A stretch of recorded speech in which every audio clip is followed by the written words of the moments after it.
So what's it like to go on a trip abroad with my husband's money? My sister-in-law, Betty, arrogantly declared.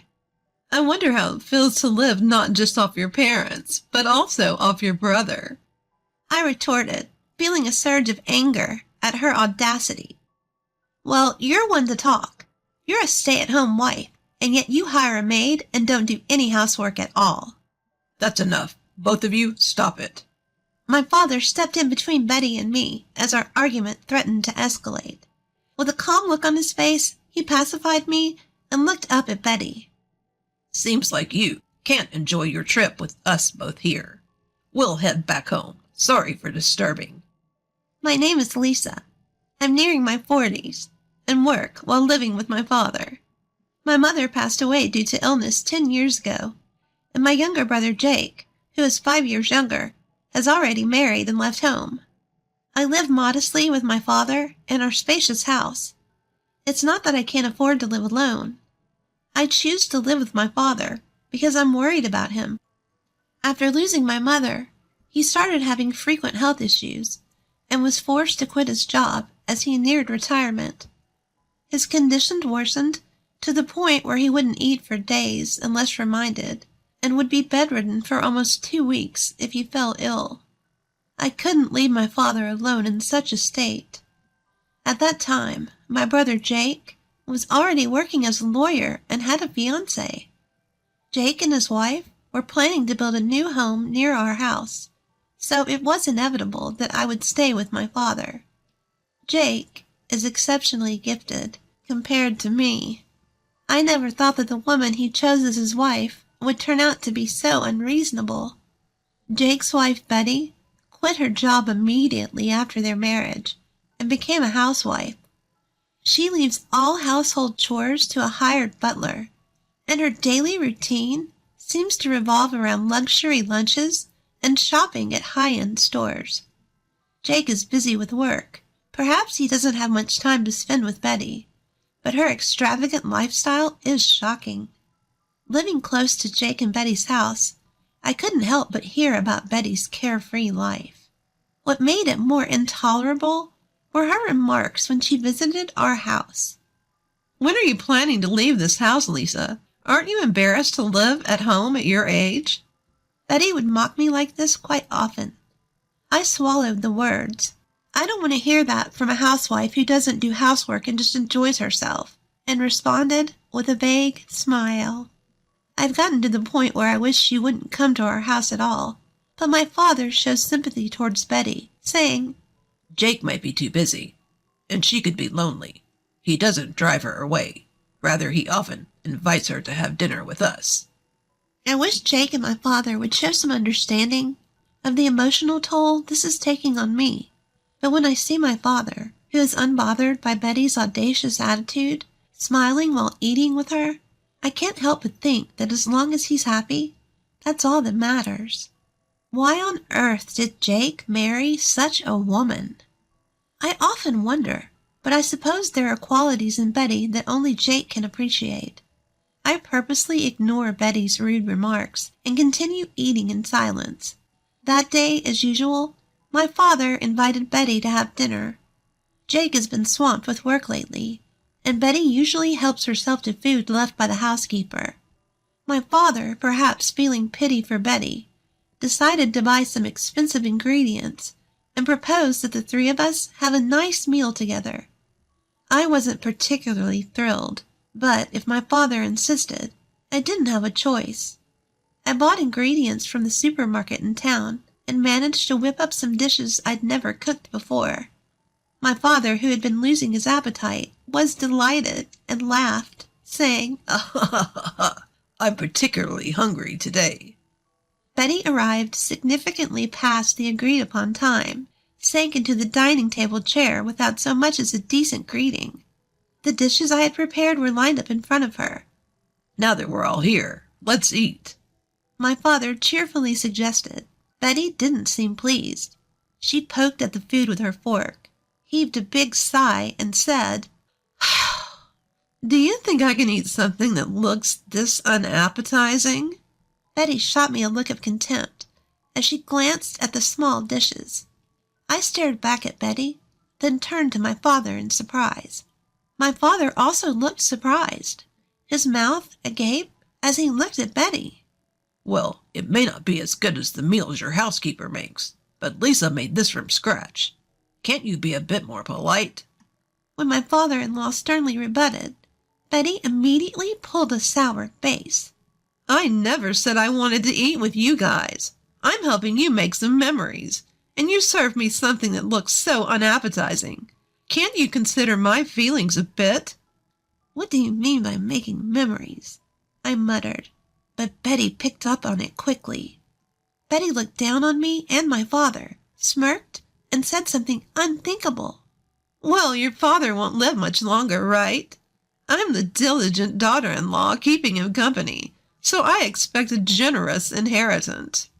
At this, both my father and I were left speechless. The living room fell silent. Could this really be the woman that the intelligent Jake chose to marry? Discussing inheritance before someone's even passed away? There's something wrong with that. Dad, you're going to live for many more decades. Before I knew it, I was shouting. Even Betty, who had been grumpily picking at her gratin, stopped when she saw me letting my anger out. Don't talk about inheritance. To you, Dad may be just another person, but he's family to me. He's also the same to Jake. He's the only living relative left for us who lost our mother. My father gently held me back as I leaned over the table. Panting heavily, I slowly sat back down. My anger towards Betty was still swirling inside my chest. With a deep breath that seemed to pierce my father's mood, I felt my pent-up emotions deflate. I'll pretend I didn't hear what you just said, my father said in an emotionless voice. Immediately, Betty's scoff came flying. All I did was state the facts. I don't want the inheritance taken away by a woman who's still living in her parents' house. Betty's words were so refreshingly straightforward, I no longer had the energy to be angry. She bravely rehashed what my father had tried to let slide, and threw her demeaning words and actions at us. I'll leave this rundown house to you, sister-in-law. Looks like you won't be losing your place to live. Betty's shrill laughter echoed. I wanted to retaliate with a complaint, but when I saw my father quietly shaking his head, I swallowed my words. My father was too lenient with Betty. Even though she might be lonely with Jake, often busy with work, it's not right to sympathize with an adult who can't tell what's appropriate to say and what's not. My father looked at my face and muttered softly, She's the one Jake chose. My father smiled with a hint of sadness. He looked like a father dealing with a troublesome daughter, and also like a man completely worn out by life. I couldn't say anything when I saw my father's face. I had things to say to both my father and Betty, but I wanted to know what Jake thought about all this more than anything. Does Jake know about Betty's behavior? If he's aware of it and just letting it slide, I have to say something as his sister.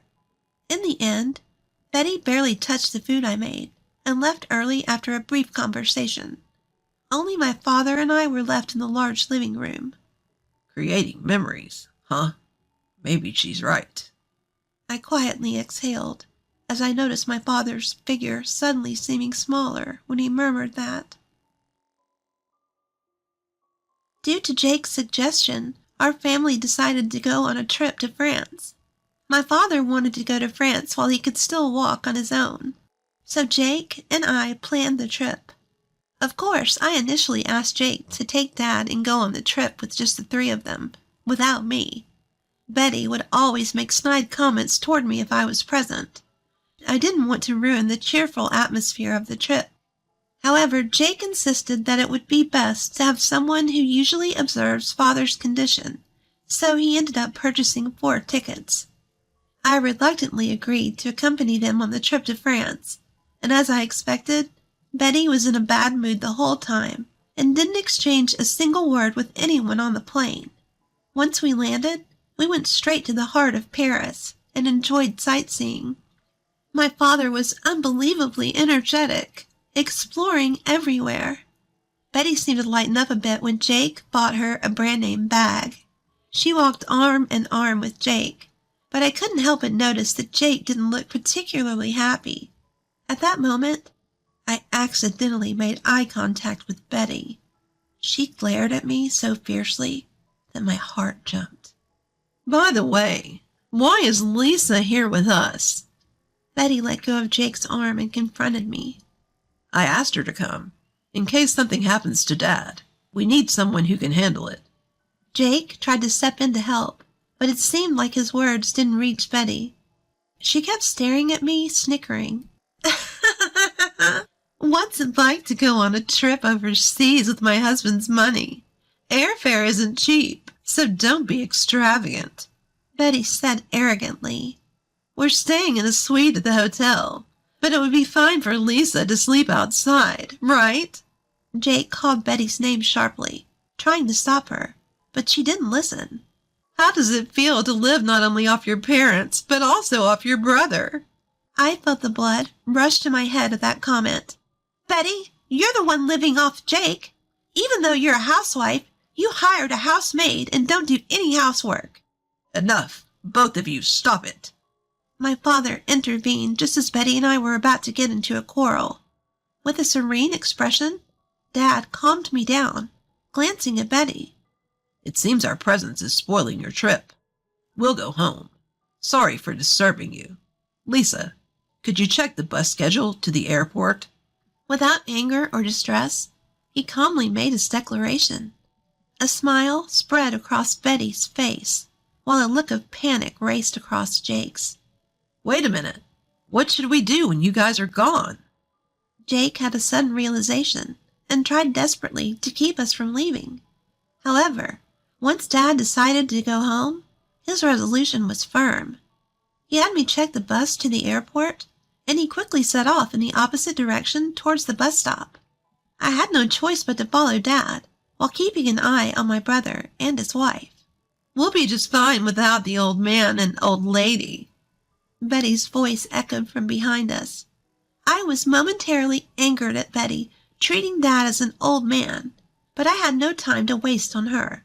I chased after Dad, who was walking ahead, while hearing Jake's cries of anguish and Betty's insults thrown at him.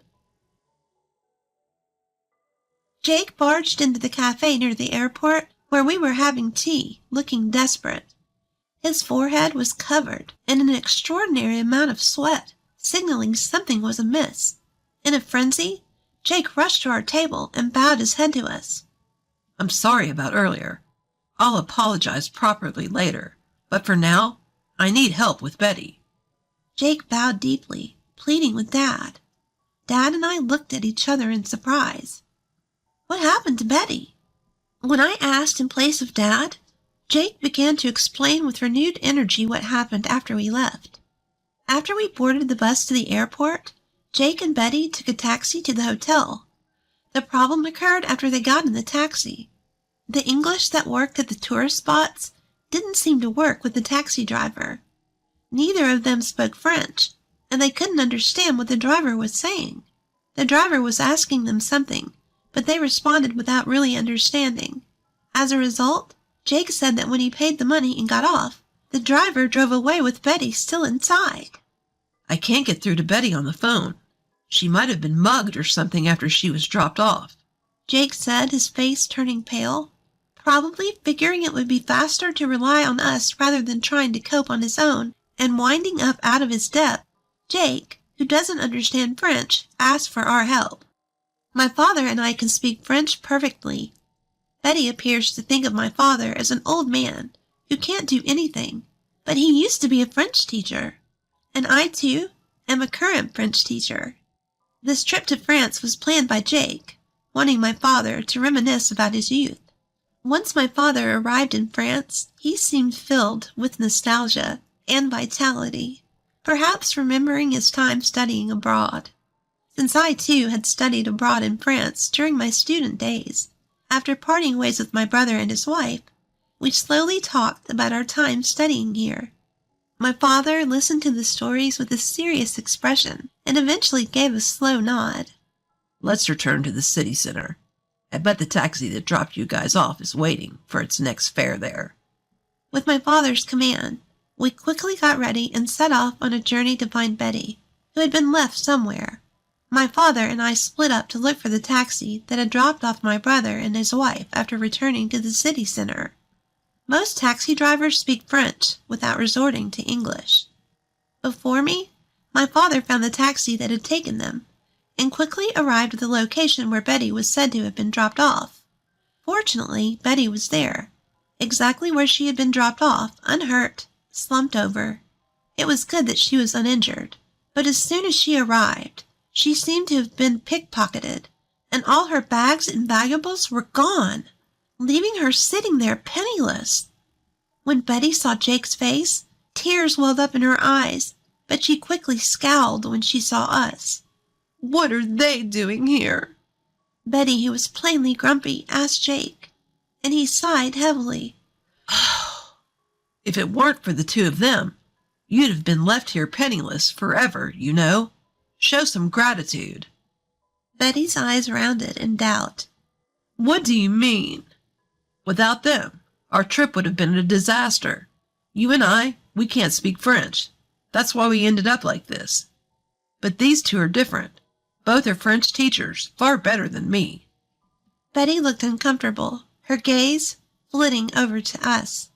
A bad thought sprouted in me, and I dropped the quiet words to Betty. If we hadn't found you, you might have been sleeping rough here. Betty bit her lip in frustration. And also, the expenses for the trip were split equally between Jake and me. How's that? An overseas trip fully enjoyed on the money of an old lady living at her parents'? At this, Betty's shoulders began to shake. It's your father's money anyway, isn't it? To Betty's counter-argument, my father gently shook his head. I didn't do anything. Lisa and Jake, they're doing well on their own. They're my pride and joy. Just when I thought Betty was glaring at me intently, she fell silent without saying a word. Even though she had been helped, she didn't utter a single word of thanks. I had a mountain of things I wanted to say to her, but my father whispering, "Take it easy," made me hold back and keep my mouth shut. For Betty, this must have been an incredibly humiliating event. She must not have expected to be saved by the one she had been looking down upon. Even Jake seemed fed up with Betty's stubborn antagonism towards us, his face showing clear signs of frustration. Well, now that the issue has been resolved, shall we resume sightseeing? Let's go to a restaurant I used to frequent when I was studying here. My father suggested cheerfully. At my father's bright words, the family was once again united. We ignored the depressed Betty and thoroughly enjoyed our trip in France. Upon our return to the States, Jake was constantly apologizing to us, and he surprisingly and abruptly divorced Betty. Shocked, I asked him why they had married in the first place. Apparently, Jake had married Betty because she claimed to be pregnant and insisted he take responsibility. After they married, it turned out that her claim of being pregnant was a lie. However, Jake said he couldn't easily file for divorce due to concerns about his public image. However, his patience with Betty, who looked down on my father and me, had run its course, leading him to decide on the divorce. After the divorce, Betty was kicked out of their new home and couldn't continue her life as a housewife anymore. Of course, there was no maid to take care of the housework for her. What's more, due to a pickpocket incident during our trip to France, Betty ended up losing half her assets. She must be working hard, breaking a sweat by now. My father, remembering his younger days during our trip to France, became noticeably more cheerful and lively. I quit my long-term teaching job at school and am now busy running a French language school at home after some renovations. I'm hoping that my father will also teach French in our school someday. Our dreams as a family continue to expand.